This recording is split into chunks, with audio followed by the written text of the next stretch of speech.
আজকে বিজেপি আর বিজেপির কয়েকজন নেতা যে বক্তব্য রাখলেন, ওই বক্তব্যগুলির আমি আজ প্রতিবাদ করব না, ওনাদেরকে চ্যালেঞ্জ জানাবো। কারণ প্রায় ৩-৪ মাস ধরে ওদের বক বক বক বক আমি শুনে সহ্য করছি। কারণ ওরা মিথ্যা কথা বলুক, কারণ ওরা মনে করে ডেভিড মুরা সিং মূর্খ, কিছু প্রতিবাদ করতে পারবে না। তা আমিও দেখলাম ৩-৪ মাস এরা কতটুকু মিথ্যা কথা বলতে পারে। কিন্তু আপনারা যতগুলো মিথ্যা কথা বলেছেন, এটা ডেভিড মুরা সিংয়ের, এই মিথ্যা কথাগুলির ডেভিড মুরা সিংয়ের মোকাবেলা করতে হবে। প্রথমেই আজকে আমি চ্যালেঞ্জ জানাচ্ছি, রেবতী বাবু তৈবান্দালে গিয়ে উনি বক্তব্য রাখলেন, ডেভিড মুরা সিং দিল্লিতে পায়ে হেঁটে গিয়ে আন্দোলন করার পর বাড়িতে ফিরে এসে গাড়ি কিনেছে নতুন, রাবার বাগান করেছে, রাবার বাগান কিনেছে, দেশের বাইরে ভ্রমণ করেছে। আপনাকে এই তিনটা যে মিথ্যা কথার প্রমাণ সরাসরি দিতে হবে। আপনি যদি প্রমাণ দিতে না পারেন তাহলে আপনি মাপ চেয়ে নিন, আমি ক্ষমা করে দেব রাজ্যবাসীর কাছে। আপনি প্রেস বিবৃতি দিয়ে মিডিয়াতে এসে আপনি ক্ষমা চেয়ে নিন, তাহলে আমি এফআইআর করতে বাধ্য হব, নাম্বার 1। আর আমি চ্যালেঞ্জ করে বলছি, আপনি যদি প্রমাণ করতে পারেন আমি দিল্লি থেকে ফিরে আসার পর নতুন গাড়ি কিনেছি, আমার নামে হোক, আমার বাবার নামে হোক, আমার মায়ের নামে হোক, আমার ওয়াইফের নামে হোক, আমি যদি দিল্লি থেকে আন্দোলন করে ফিরে আসার পর আপনার কথা মতো আমি যদি নতুন গাড়ি কিনে থাকি বা রাবার বাগান কিনে থাকি, আমি চ্যালেঞ্জ করছি, আপনি প্রমাণ করতে পারলে, জনগণের সম্মুখে প্রমাণ করতে পারলে আমার জায়গা সম্পত্তি যা আছে সব আপনার বিজেপি পার্টিকে আমি দান করে দিব। যান, চ্যালেঞ্জ। আর একটা কথা, মুখ্যমন্ত্রী মানিক সাহা মহোদয় উনি বারবার তিপ্রাসা এলাকায় এসে তিপ্রাসাকে পাসরা বিতরণ করিয়ে এডিসির ফান্ডের, এমডিসি ফান্ডের টাকা দিয়ে ওই এডিসির বিরুদ্ধে, তিপ্রাসার বিরুদ্ধে কথা বলে ডাইরেক্টলি। এখন মাধ্যমিক পরীক্ষা হবে, 12 পরীক্ষা হবে, যদি বাংলা স্ক্রিপ্টে প্রশ্ন ছাপানো হয়, গতবার আপনি কথা দিয়েছিলেন, স্টুডেন্টরা যদি পরীক্ষা দিতে না পারে সম্পূর্ণ মনে করবেন মানিক সাহাই দায়ী। এই মানিক সাহা মুখ্যমন্ত্রী কালকেও বলেছেন তিপ্রাসা মা বোনেদের সামনে, তিপ্রাসা ভাইয়েদের সামনে তৈবান্দালে, যে আমি কোনো মতেই, আমি নিজে ইংলিশ পড়বো, আমি নিজে ইংলিশ দিয়ে লিখবো, কিন্তু তিপ্রাসারা কোনো মতেই ইংরাজি দিয়ে পড়াশোনা করতে পারবে না, ইংরাজি স্ক্রিপ্টটা ব্যবহার করতে পারবে না কক বরক লিখতে। আপনারা মরলে মরুন। তিপ্রাসার জনসভাতে গিয়ে তিপ্রাসার ভবিষ্যতের বিরুদ্ধে উনি কথা বললেন। উনি বললেন তিপ্রাসা একট কোনো মতেই হতে দেব না। আগে মহারাজা বলতেন ত্রিপুরা থেকে তিপ্রাসা একটের বিরোধিতা করা হচ্ছে, তিপ্রাসা বিরোধী কিছু কমিউনাল লোক আছে, বসে আছে ত্রিপুরা রাজ্যের মধ্যে।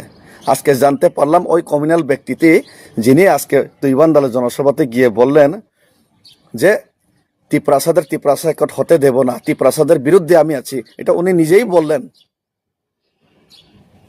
তো আমি মানিক সাহাকে এখন চ্যালেঞ্জ জানাতে চাই, মুখ্যমন্ত্রী বাবুকে, আপনি যদি, আপনি বলেছেন এডিসিতে 6,000 কোটি এডিসির টাকা পাঠানো হয়েছে। আপনি যদি এডিসি কোনো দপ্তরে 6,000 কোটি টাকা পাঠানোর প্রমাণ দিতে পারেন, আপনারা তো প্রমাণ দিতে পারলেন না, মুখে মিথ্যা কথা বলেন, প্রমাণ দিতে পারলেন না।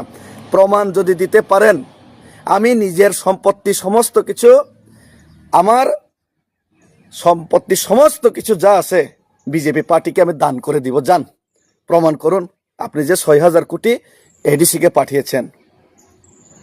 প্রমাণ না করতে পারলে রাজ্যবাসী এবং তিপ্রাসাদের কাছে আপনি ক্ষমা চান, মিথ্যা কথা বলেছেন, মিথ্যার উপর মিথ্যা।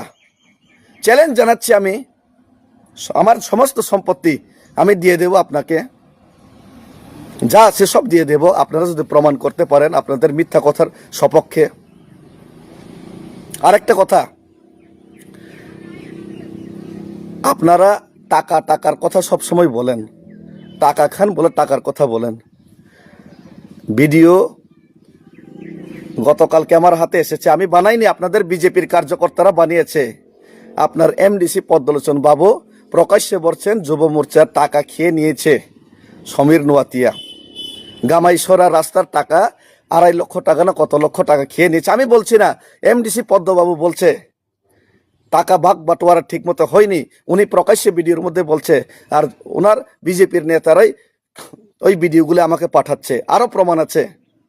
আপনারা যদি সাহস থাকে, আমি নিজের সমস্ত কিছু ইনকাম ট্যাক্স রিটার্ন ফাইলে দেখাই এবং দেখাতে রাজি আছি মিডিয়ার সামনে। কিন্তু আপনাদের এমডিসি পদ্মবাবু, রেবতী বাবু, আপনাদের কয়েকজন মন্ত্রী, ট্রাইবাল মন্ত্রী, সবাইকে বলছি না, কয়েকজনকেই বলছি, আপনারা যদি সৎ সাহস থাকে চলুন মিডিয়ার সামনে আপনাদের সম্পত্তির উৎস কি, আয়ের উৎস কি, আপনারা কিভাবে ওই গ্রামীণ ব্যাংকে আপনারা 14 লক্ষ টাকার ফিক্সড ডিপোজিট কিভাবে রেখেছেন, কোথায় থেকে টাকা পেয়েছেন, আপনাদের আয়ের উৎস কি, এটা যদি আপনারা মিডিয়ার সামনে দেখাতে পারেন আমি রাজি আছি। আপনারা যদি দেখাতে পারেন, আমি নিজেকে, নিজের যত কিছু আছে সব আপনাদের বিজেপি পার্টিকে দান করে দেব, চ্যালেঞ্জ। কিন্তু এফআইআর তো করবো আপনাদের বিরুদ্ধে। আপনারা মিথ্যা কথা যতগুলি বলেছেন ওর বিপক্ষে আমি এফআইআর তো করবই। সাহস থাকলে চলুন, চ্যালেঞ্জ জানাই, চলুন। নেই আপনাদের সাহস, আমি জানি। মিথ্যা কথার উপর ভর করে আপনারা রাজনীতি করেন, কিন্তু প্র্যাকটিক্যালি আসতে হলে আপনাদের সাহস নেই, দম নেই। চলুন, ডেভিড মুরা সিংকে আপনাদের চ্যালেঞ্জ করার মতো সাহস নেই। যেটা বলেছেন এটা বাস্তবে করুন, চলুন। খালি বাসনে বললে হবে না, প্র্যাকটিক্যালি চলুন। এবার আসুন, আমি তো রেডি আছি। প্রমাণ করুন, সব দিয়ে দেব। রেবতী বাবু, আপনি যদি প্রমাণ করতে পারেন, আপনি যতগুলো কথা বলেছেন আমার বিরুদ্ধে, আমি সব দিয়ে দেব। শুধু এটাই নাই, আপনাদের মতো আমি তিপ্রাসার বিরুদ্ধে, আপনারা যেভাবে তিপ্রাসার বিরুদ্ধে কাজ করেন আমিও তিপ্রাসার বিরুদ্ধে কাজ করব, আপনারা যদি প্রমাণ করতে পারেন। জাতির বিরুদ্ধে কথা বলা বাদ দিয়ে দিব, আমিও আপনাদের মতো দালাল হয়ে যাব, আপনারা যদি প্রমাণ করতে পারেন। চ্যালেঞ্জ। আমি ওয়েট করলাম, 1 সপ্তাহ ওয়েট করলাম, আপনারা প্রমাণ করুন পারলে। আপনাদের কাছে সব কিছু আছে, ক্ষমতা আছে, পাওয়ার আছে, প্রশাসন আছে, প্রমাণ করুন। ডেভিড মুরা সিংয়ের কাছে কিচ্ছু নাই, প্রমাণ করুন। আপনারা যেগুলি কথা বলেছে ওটা প্রমাণ করতে পারলে আমি আমার সম্পত্তি সব কিছু দিয়ে দেব। আর আপনাদের মতো আমিও জাতির বিরুদ্ধে কথা বলবো। আপনারা যেভাবে জাতির বিরুদ্ধে কাজ করেন আমিও আপনাদের সঙ্গ দিয়ে জাতির বিরুদ্ধে কাজ করব, আপনারা যদি প্রমাণ করতে পারেন। এগুলি মিথ্যা কথার সীমারেখা আছে, মিথ্যা কথার লক্ষ্মণ রেখা আছে, ওই লক্ষ্মণ রেখাটা আপনারা পার করেছেন। আরো খোলাসা হবে আপনাদের বিরুদ্ধে। আমি চ্যালেঞ্জ জানাচ্ছি, আমি আপনাদের বিরুদ্ধে অনেক কিছু প্রমাণ করতে পারে, আমি বলবো না, আপনাদের ভিডিও আর অডিও কথা বলবে। কিন্তু আপনারা আমার বিরুদ্ধে আপনারা যে কথাগুলি বলেছেন সেটা প্রমাণ করতে পারেন। আসুন, আমি তো ওপেন আছি। প্রমাণ করতে না পারলে এই ফাইজলামিটা করবেন না। ধন্যবাদ।